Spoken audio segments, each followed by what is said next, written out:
भवन से आया लिफाफा, गुड़गांव में से आया लिफाफा, जो लिखा मुझे सुना जाना, जो लिखा मुझे सुना जाना।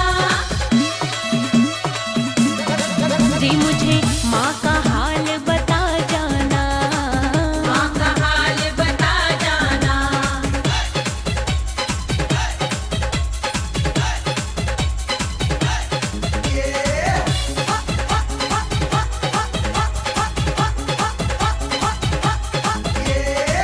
आजकल क्या करती है मैया, किस रास्ते से गुजरती है मैया, आजकल क्या करती है मैया, किस रास्ते से गुजरती है मैया।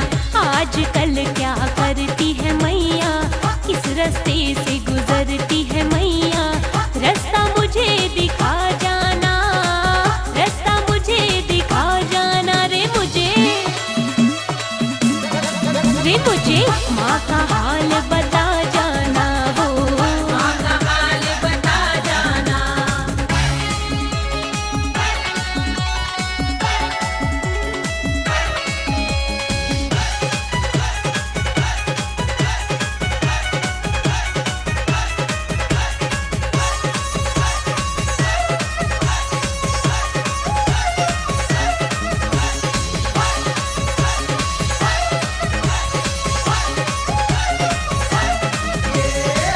आजकल क्या खाती है मैया, किस सवारी पे जाती है मैया, आजकल क्या खाती है मैया, किस सवारी पे जाती है मैया।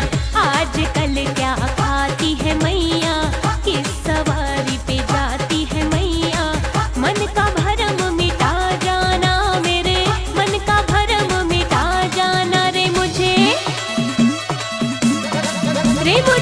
माँ का हाल बता जाना हो, माँ का हाल बता जाना।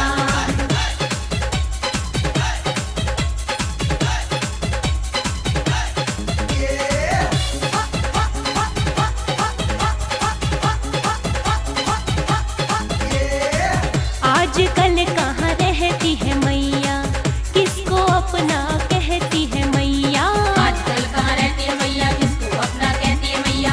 आजकल कहाँ रहती है मैया, किसको अपना कहती है मैया, किसका नाम पढ़ा जाना है, किसका नाम पढ़ा जाना।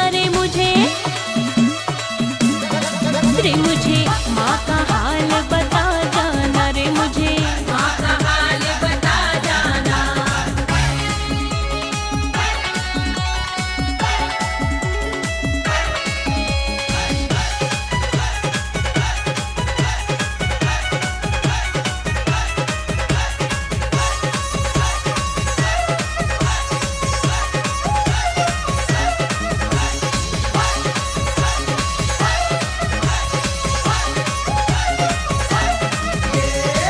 आजकल क्या पहने हैं मैया, किस देवी संग बहने हैं मैया, आजकल क्या पहने हैं मैया, किस देवी संग बहने हैं मैया।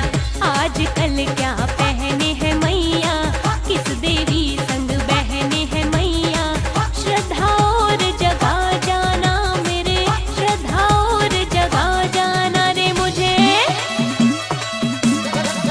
मुझे माँ का हाल बता जाना, रे मुझे माँ का हाल बता जाना।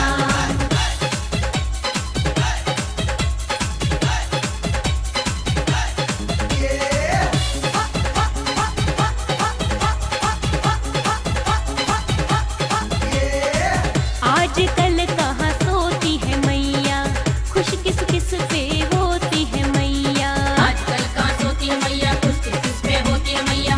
आजकल कहाँ सोती है मैया, खुश किस किस पे होती है मैया, और कमल सिंह चाहिए